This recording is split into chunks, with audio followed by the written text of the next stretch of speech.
ये उसी एक्सरे उसी जजिया कर के लिए करेंगे, उसी विरासत टैक्स के लिए करेंगे। यानी औरंगजेब की एक नई आत्मा इनके अंदर घुस चुकी है और नया भारत औरंगजेब को तो कतई बर्दाश्त नहीं करेगा। महाभारत के रिश्ते भी इनके सामने फेल हो जाते हैं। दूसरा, आप डॉक्टर राम मनोहर लोहिया की बात करते हैं। लोहिया जी ने तो एक बात कही थी समाजवादियों से कि संपत्ति और संतति दोनों से दूर रहना। क्या इन्होंने उसका पालन किया? डॉक्टर लोहिया के नाम पे जनता की आंखों में धूल क्यों झोंकने का काम कर रहे हो? जो कुछ भी करना केवल अपनी संतति, अपने परिवार के लिए करना है, बाकी समाज कहां जाएगा? क्यों नहीं आपने उसकी चिंता की?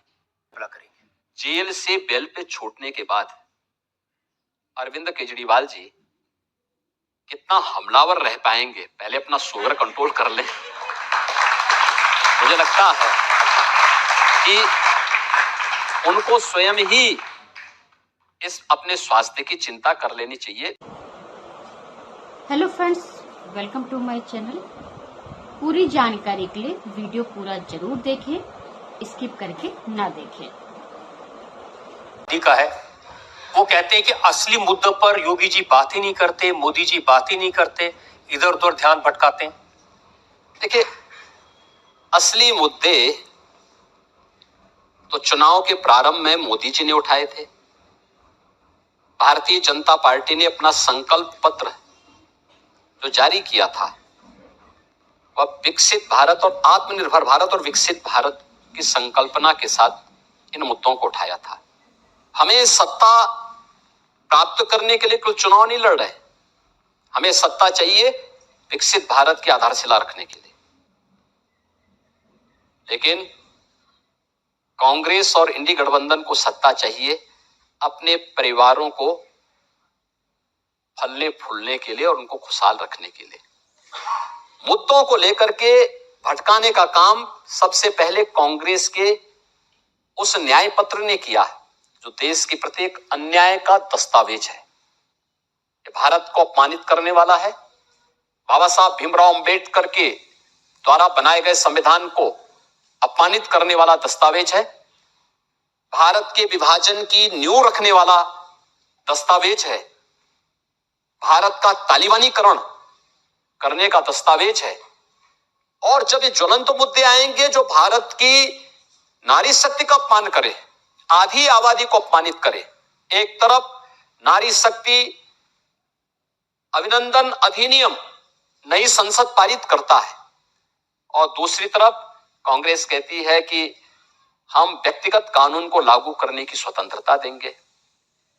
एक तरफ भारतीय जनता पार्टी बिना भेदभाव के विकास के कार्यों को आगे बढ़ाने की, भारत की अर्थव्यवस्था को दुनिया की टॉप की अर्थव्यवस्था में स्थापित करने की बात करती है और दूसरी तरफ कांग्रेस आज भी भारत को मध्य युग में धकेलने का प्रयास करती है।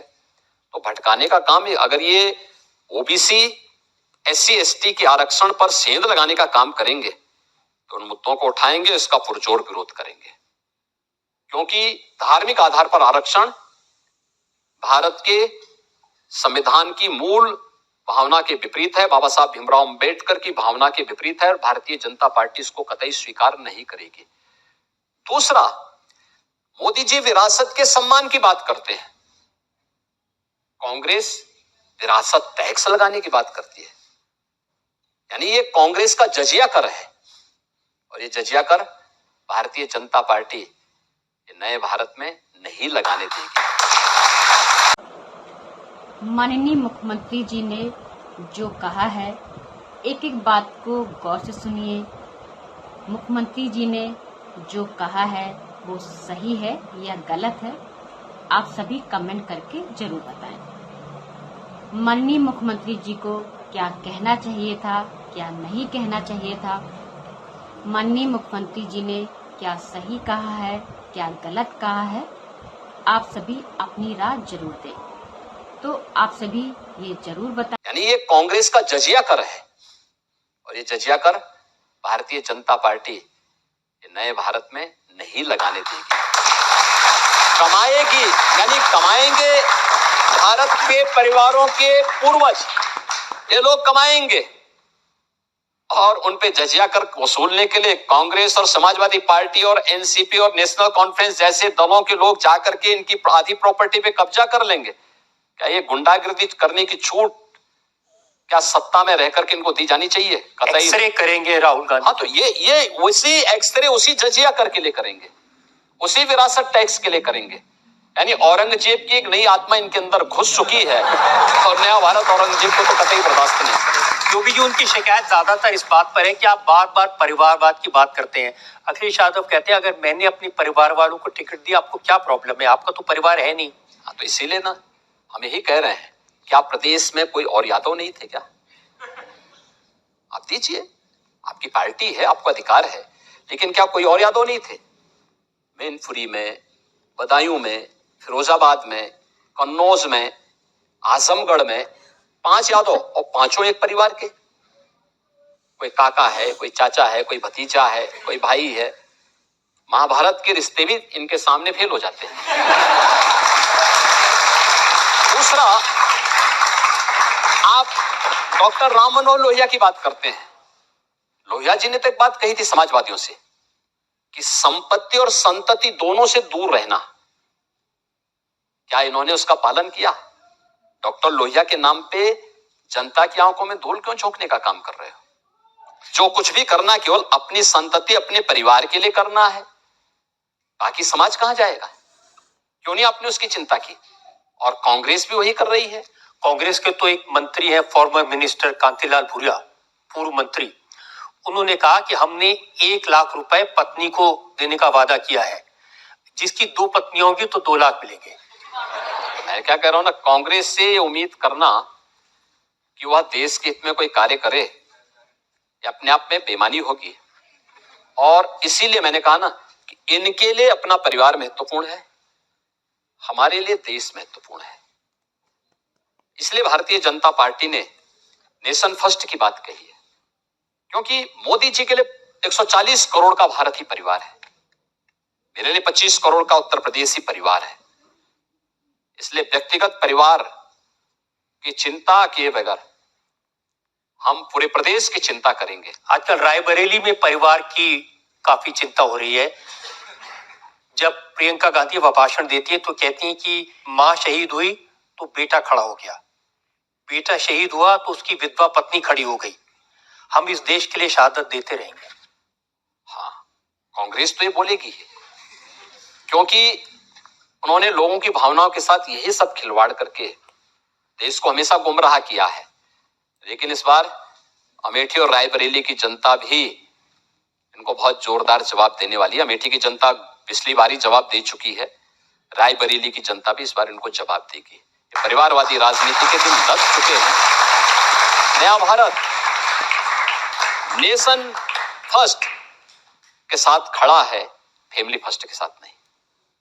इन सब लोग की सबसे ज्यादा प्रॉब्लम, वो कहते हैं हमारी जो बीजेपी का एक्सटेंडेड परिवार है, ईडी और सीबीआई, उससे है। देखिए, उसको बीजेपी के साथ जोड़ना गलत होगा। ईडी हो, आईटी हो या फिर सीबीआई हो, ये देश की इंडिपेंडेंट संस्थाएं हैं, उनको अपने अनुसार कार्य करने की स्वतंत्रता है। वहां पर उनके डायरेक्टर को भी चयन करने की एक व्यवस्था है। उनमें से बहुत सारे में तो नेता प्रतिपक्ष भी उसका पार्ट होता है, और उसको बीजेपी के साथ जोड़ना मुझे लगता है गलत होगा। भारतीय जनता पार्टी अपने नेता के नेतृत्व में अपनी नीतियों के आधार पर मूल्यों और आदर्शों की राजनीति करती है, और उन्हीं मूल्यों और आदर्शों के आधार पर जनता जनार्दन के दरबार में। अब सुप्रीम कोर्ट ने अरविंद केजरीवाल को बेल दे दी है, तो वो जरूर ईडी पर भी हमला करेंगे, बीजेपी पर भी हमला करेंगे, मोदी जी पर भी हमला करेंगे। जेल से बेल पे छूटने के बाद अरविंद केजरीवाल जी कितना हमलावर रह पाएंगे, पहले अपना शुगर कंट्रोल कर ले। मुझे लगता है कि उनको स्वयं ही इस अपने स्वास्थ्य की चिंता कर लेनी चाहिए। न्यायालय ने योगी जी उनको बेल दी है, 20 दिन तक चुनाव कैंपेन में हिस्सा लेंगे। चुनाव कैंपेन में भाग लेने के लिए दिया है, वे चुनाव कैंपेन में भाग ले, लेकिन मुझे लगता है कि इस समय उनको सच बोलने की आदत डालनी चाहिए, क्योंकि देश इन लोगों के झूठ से बहुत थक चुका है और अब वो चाहता है कि इस देश के अंदर सही तथ्य सामने आने चाहिए। ये लोग सही बोलेंगे नहीं, इन सब की वास्तविकता सामने आ चुकी है। और जेल से छुट्टी, इंडी गठबंधन में ज्यादातर लोग तो बेल पे ही छुटे हुए लोग हैं, ज्यादातर ये यहाँ पे वो जाइए, बिहार में जाइए और भी देश के अंदर अलग अलग क्षेत्रों में आप जाएंगे, सबके वही किस्से हैं। एक ही ईद के दिन एक मीम आया था, उसमें सारे जो विरोधी दलों के नेता एक साथ खड़े थे और कहा था ईदी मुबारक। देखिए